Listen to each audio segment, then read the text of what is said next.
Howard Stern is a one-man phenomenon, an enormous success on the radio, and twice a best-selling author.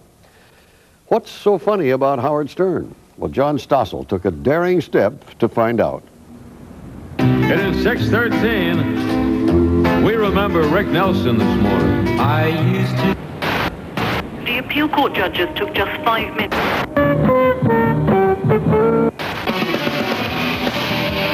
You're listening to The Howard Stern Show. Like, I signed up to do this interview with 2020, and then the piece is always the same. It's always like a shot of a guy listening to the radio, in his car, and then you hear me on the radio doing some stuff. Then you talk about what a skunk I am. The making of a Howard Stern. Mr. Hell. Yeah, Mr. Hell. The world's worst vermin. Lots of people would agree with that description. Howard Stern has become one of the most vilified people in America. Yet he's also hugely successful. His radio program's listened to by almost 5 million people, and his success is changing people's idea about what can be said or done in popular media. Tomato's going to take money. He's going to get cash in a paper bag. He ain't going to sit and dick around at a card game. Not only do millions listen to Stern, they also read him. 2 years ago, he wrote an autobiography that became an enormous bestseller. At book signings, he got the biggest crowds in publishing history. These pictures are from Los Angeles, but this happened all over. Mobs of people would wait for hours screaming, "Howard!" It's the Miss Howard Stern. He did this pay-per-view TV special. Critics trashed it, but so many people watched that the show grossed $27 million. So with 1 million copies of his new book hitting stores this week, we thought we'd take an inside look at this man some people call an adolescent freak, but who's also a magna cum laude graduate from Boston University who knows exactly what he's doing. Yeah. This was my plan since I was 5 years old. I wanted to hear like a real type of radio. Everybody was milquetoast. Everybody was middle of the road. Everybody didn't want to offend everybody else. And it was boring. It was dull. And you knew you wanted to do this when you were 5? I wanted to be on the radio and just do a stream of consciousness radio show. And whenever I feel I'm censoring myself, whenever I feel I'm hiding something from the audience, I go ahead and blurt it out. Because that truth just really does set you free. You've got something going on. Yeah, I guarantee you what I'm doing is the Lord's work.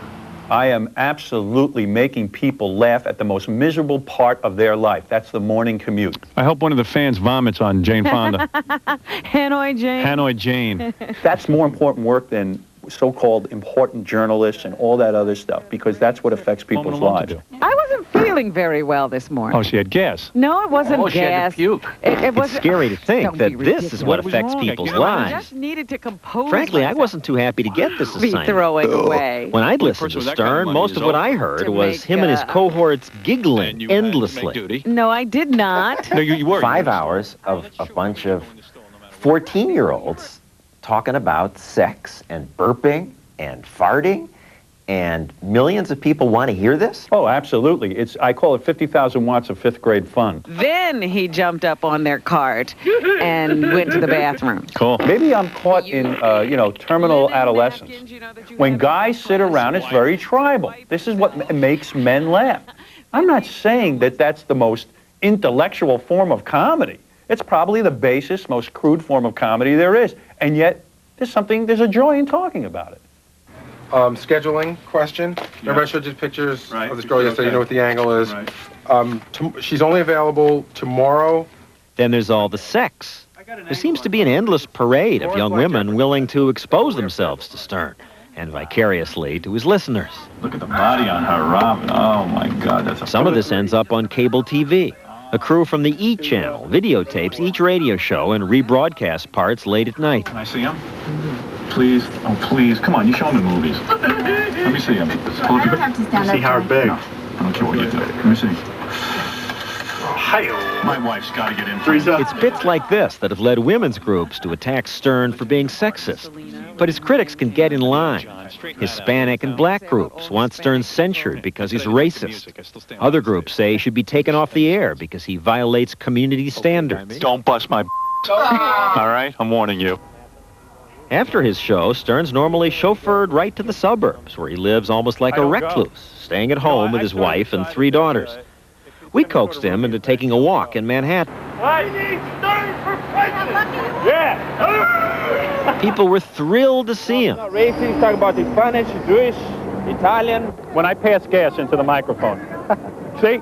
There it is. There's the laugh. We have an incredibly upscale audience.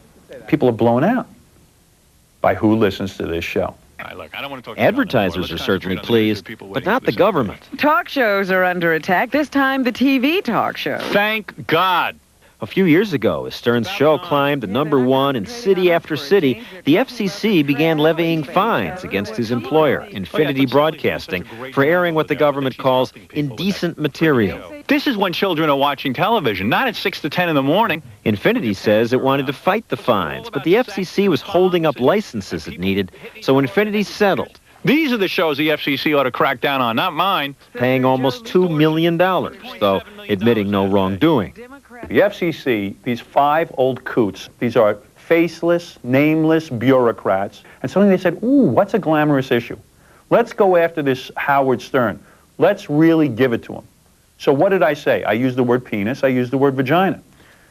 Ricky Lake uses the word penis, Oprah, Phil Donahue. I put a chapter in my book. We've used it on 2020. Absolutely. It's selective enforcement.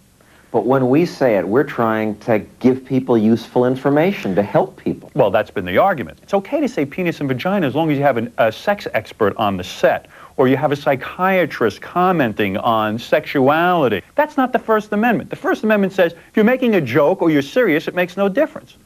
But shouldn't it make a difference? Of course not. What do you mean? We can't laugh at these things? You know, people say to me, well, it's to protect the children. Boy, that's a bunch of hogwash. I've got a 2-year-old, I've got a 12-year-old, I've got a 9-year-old. They've been making duty jokes, penis jokes, vagina jokes since they're about 5. They're all aware of their sex organs. They all know about it. What is this taboo? You cannot limit speech in any way if you're going to have a free society.